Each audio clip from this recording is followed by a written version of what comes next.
नमस्कार, welcome to my channel. मैं हूं मनीषा। दोस्तों, आज की वीडियो में हम जानेंगे कि दान हमें कब करना चाहिए, दान करने की सही विधि क्या होती है, दान यदि हम कुपात्र को करते हैं तो उसका दोष हमें कैसे प्राप्त होता है, और 10 महादान हमारे वेदों पुराणों में बताए गए हैं। तो वो 10 महादान कौन कौन से हैं वो भी हम जानेंगे, और दान हमें किस समय करना चाहिए, दान किन किन तिथियों में करना चाहिए, दान करने की बहुत सारी जानकारी आज के इस वीडियो में हम आपके साथ शेयर करेंगे। तो चलिए देर न करते हुए वीडियो की शुरुआत करते हैं। दोस्तों, यदि आप हमारे चैनल पर पहली बार आए हैं तो चैनल को सब्सक्राइब जरूर करें। सब्सक्राइब करने के लिए बेल आइकन को प्रेस करें, जिससे हमारी वीडियो की नोटिफिकेशन आपको सबसे पहले प्राप्त हो। दोस्तों, जैसे कि आप सभी को पता है, दान हमारे हाथों की शोभा है। दान चूड़ियां कंगन पहनने से उसकी शोभा नहीं होती है। जब हम दान करते हैं तभी हमारे ये इन हाथों की शोभा बनती है। और अपनी कमाई, अपने इनकम का 10वां हिस्सा दान करना चाहिए, ये आप सभी को ज्ञात है। लेकिन यदि आपकी आर्थिक स्थिति अच्छी नहीं है, उस कमाई से आपके पूरे परिवार का भरण पोषण नहीं होता है, तो किसी की आत्मा को दुखी करके भी आपको दान नहीं करना है। ऐसा भी हमारे पुराणों में, हमारे शास्त्रों में बताया गया है। जैसे कि आप किसी को अपने घर बुलाकर दान करते हैं तो उसका क्या प्रतिफल होता है, उसकी क्या महत्वता है। यदि मान लीजिए आप जाकर दान करते हैं, यानी कि उस स्थान पे जाते हैं और उसके सामने दान करते हैं, तो उसका क्या अर्थ होता है। और आप किसी तीर्थ स्थल पर जाके दान करते हैं, मंदिरों में दान करते हैं, किसी पवित्र नदियों पर जाके आप दान करते हैं, तो वो दान क्या दान कहलाता है। ये अलग अलग प्रकार के दान होते हैं, तो एक एक करके हम आपको बताते हैं। दोस्तों, जो आप किसी को अपने घर बुलाकर, जैसे कि हम भोजन कराते हैं, उसके बाद उसे दक्षिणा, उपहार, वस्त्र, अन्न आदि का दान करते हैं, तो ये मध्यम श्रेणी का दान होता है। ये दान जो व्यक्ति आपके घर भोजन के निमित्त आया है उसे भी फल मिलता है, और जो व्यक्ति करता है उसको भी लाभ मिलता है। यानी कि आधा आधा 50-50 का शेयरिंग एक प्रकार से आप कह लीजिए, वो हो जाता है। और यदि आप किसी मंदिर में जाके वहां पर दान करते हैं, पुरोहितों को दान करते हैं, और पंडितों को, भिखारियों को, किसी को भी आप दान करते हैं, किसी पवित्र नदी, सरोवर आदि के स्थान पर जाकर आप स्वयं दान करते हैं, तो वह उत्तम दान कहलाता है। और दोस्तों, एक प्रकार का और दान होता है, जैसे कि आप किसी से सेवा करवा के दान देते हैं। जैसे कि कोई व्यक्ति आपकी सेवा कर रहा है और उसके बदले में आप उसे कुछ उपहार देते हैं, कुछ गिफ्ट देते हैं, एक प्रकार से दान आप करते हैं, तो उसका प्रतिफल आपको नहीं मिलता है। कुछ हद तक, बहुत ही कम मिलता है, ये दान की श्रेणी में नहीं आता है।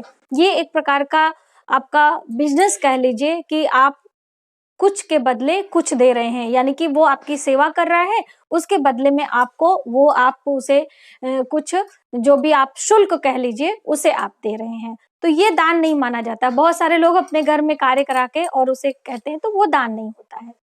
और अब हम जानते हैं कि दान हमें किस तरह करना चाहिए जिसका प्रतिफल हमें पूरा पूरा मिले। तो दान करते समय आपको कुछ वस्तुओं को जरूर लेना है। जैसे कि जब भी आप दान करते हैं, जैसे कि पितरों के लिए दान किया जाता है, देवताओं के लिए दान किया जाता है, और जरूरतमंद को दान करते हैं, तो ये अलग अलग तरह के लोग होते हैं जब हम अलग अलग समय पर दान करते हैं। तो दान के लिए, जैसे कि आप पितरों का जब भी दान करें, तो आपको अपने हाथ में कुश और जल और काले तिल, ये तीनों चीजें जरूर लेनी होती हैं। उसके बाद आप जो है मंत्रोच्चारण के साथ में पितरों का नाम लेते हुए आपको दान करना होता है। अब देवताओं के निमित्त आप जब भी दान करते हैं, तो आपको उस समय अपने हाथ में जल, कुश और अक्षत, जो चावल के अक्षत होते हैं, अखंडित चावल जो होते हैं, उन्हें अक्षत कहा जाता है, उसे आपको अपने हाथ में लेना है, और उसके बाद फिर आपको दान करने का संकल्प लेना है। जैसे कि जब हम व्रत उपास रहते हैं तो संकल्प लेते हैं पहले, उसके बाद दिन भर हम व्रत उपास रहते हैं। उसी प्रकार से जब हम दान देते हैं, तो दान के समय हम संकल्प लेते हैं कि इन इन वस्तुओं का दान हमें करना है, पात्र को छोड़ के। यदि आप पात्र का दान कर रहे हैं, जिस चीज में आपने वो सामग्री रखी है उसका भी दान कर रहे हैं तो आप उसका भी नाम ले लें, वरना आप जिन जिन चीजों का, फल है, अनाज है, सब्जियां हैं, जो भी दान कर रहे हैं उसका नाम लेते हुए, और किसको दान कर रहे हैं, यानी देवताओं के निमित्त कर रहे हैं, पितरों के निमित्त कर रहे हैं, या फिर आप तिथियों के अनुकूल होकर दान करते हैं तो उस तिथि का भी नाम लिया जाता है और अपने गोत्र का नाम लेते हैं।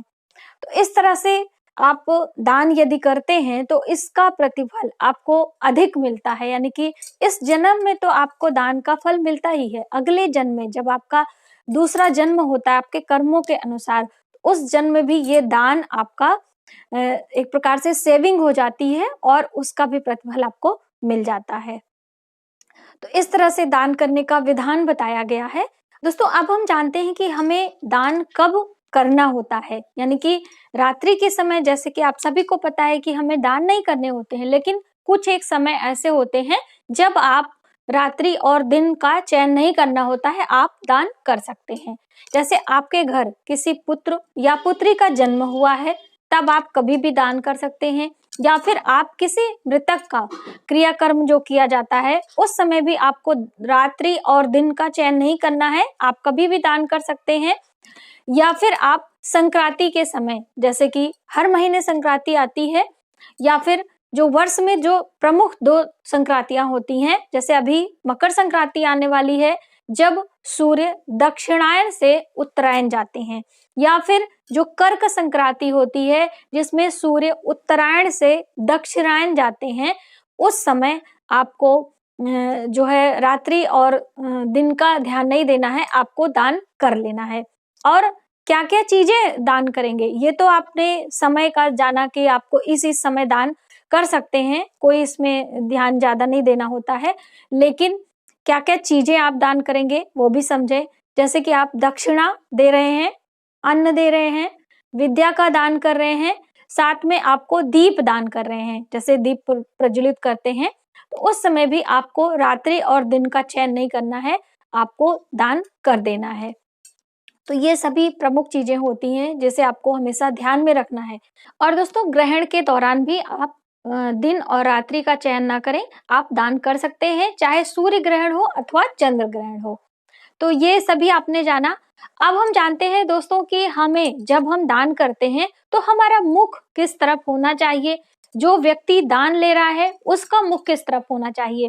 जैसे कि जब भी हम पढ़ाई करते हैं, पूजा करते हैं या कोई शुभ कर्म करते हैं तो हम अपने मुख का ध्यान रखते हैं ना, यहाँ तक कि भोजन करते समय हमें किस तरफ मुख करके भोजन करना चाहिए जो हमारे हित में हो, ये भी बताया गया है कि आपको अपना मुख किस तरफ रखना है। तो जब भी आप दान दें तो आप ध्यान दें कि आपका मुख पूर्व दिशा की तरफ होना चाहिए, यानी जब आप दान दें तो आपका मुख पूर्व दिशा की तरफ हो, ईस्ट की साइड में आपको मुख करके अपने दान को देना चाहिए। दूसरा, जो व्यक्ति दान ले रहा है उसका मुख किस तरफ होना चाहिए, उसका जो मुख होता है वो नॉर्थ साइड में होना चाहिए, उत्तर की साइड में, नॉर्थ के दिशा की तरफ मुख करके यदि वो व्यक्ति खड़ा है और आप पूर्व दिशा की तरफ मुख करके उसे दान दे रहे हैं तो दोनों व्यक्तियों के आयु में क्षीणता नहीं आती है। कहने का अर्थ है कि यदि गलत तरीके से हम दान लेते हैं या देते हैं तो दोनों का भागीदारी एक हो जाता है और उसका जो प्रतिफल होता है दोनों को मिलता है। दोस्तों अब हम जानते हैं कि कौन से वो दान होते हैं जो कि हमारे पूर्व जन्म के पापों को मिटाते हैं, कष्टों को दूर करते हैं, हमारे पितरों को प्रसन्नता देते हैं, उन्हें मोक्ष प्रदान करते हैं और हमारा जो आने वाला 7 जन्म है उसे भी मोक्ष यानी कि मुक्ति प्रदान करते हैं। तो आपको जब भी आप कहीं कुआं बावड़ी का निर्माण कराते हैं या फिर आप बाग बगीचे का दान करते हैं या फिर आप बहुत बड़ी मात्रा में अन्न का दान करते हैं या फिर आप किसी मंदिर का निर्माण कराते हैं, ऐसे में आपके लिए ये मुक्ति प्रदान करने वाला दान होता है, बहुत ही लाभ मिलता है इसका। तो दोस्तों जब भी आप दान देते हैं इन सभी बातों का जरूर ध्यान रखें।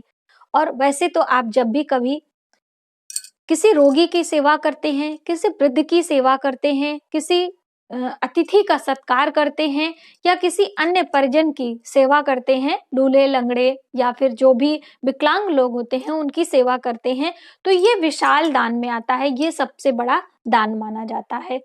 यदि आपके पास कुछ भी नहीं है, आपके अंदर श्रद्धा है, भाव है, तो आप किसी के मुरझाए हुए चेहरे पर मुस्कुराहट लाकर भी मुस्कान का दान कर सकते हैं। किसी व्यक्ति को पानी पिला के उसे दान कर सकते हैं, किसी जानवर की सेवा करके, यानी अलग-अलग प्रकार से भाव होते हैं सेवा करने के भी और दान करने के भी। तो इस तरह से जब भी आप दान दें, इन बातों का हमेशा ध्यान रखें। दान हमारे हाथों की शोभा होती है, मनुष्य का गहना होता है। आज की वीडियो में बस इतना ही। यदि हमारी जानकारी आपको थोड़ी सी भी हेल्पफुल लगे तो प्लीज हमारी वीडियो को लाइक करें, शेयर करें, सब्सक्राइब जरूर करें न्यू वीडियोस के लिए। Thank you.